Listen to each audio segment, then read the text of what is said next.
Salut à tous, donc aujourd'hui je vais venir vous présenter le nouveau turbo pour ma Seat Ibiza, donc la petite Seat rouge. Donc finalement elle sera préparée comme je vous l'ai annoncé.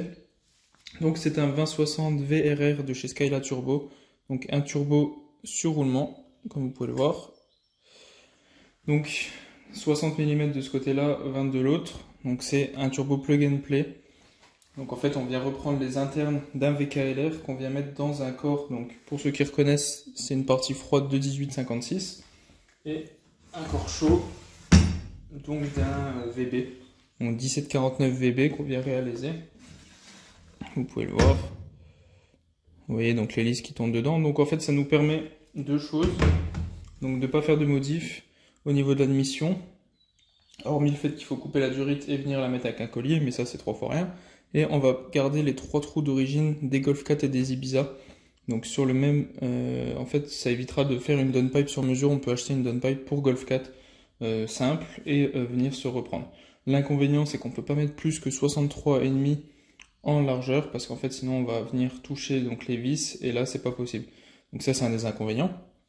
Alors pour ce qui est ensuite, donc toujours un MFS sur roulement.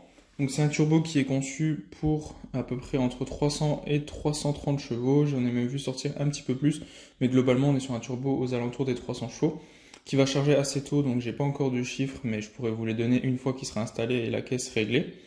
Nous dans un premier temps on va rester sur une config assez simple avec des injecteurs BE, donc on va pas aller chercher énormément de chevaux, on sera dans les 200-230, mais par la suite pourquoi pas y mettre des firades et sortir un peu plus. Donc n'hésitez pas à vous abonner pour suivre tout ce qui va être sur cette préparation.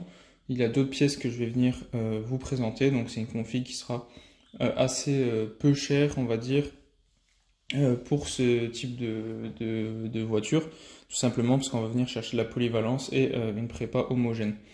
Ce turbo est vendu, si je dis pas de bêtises, 1050 € hors frais de livraison, donc à peu près entre 1100 et 1150 livrés.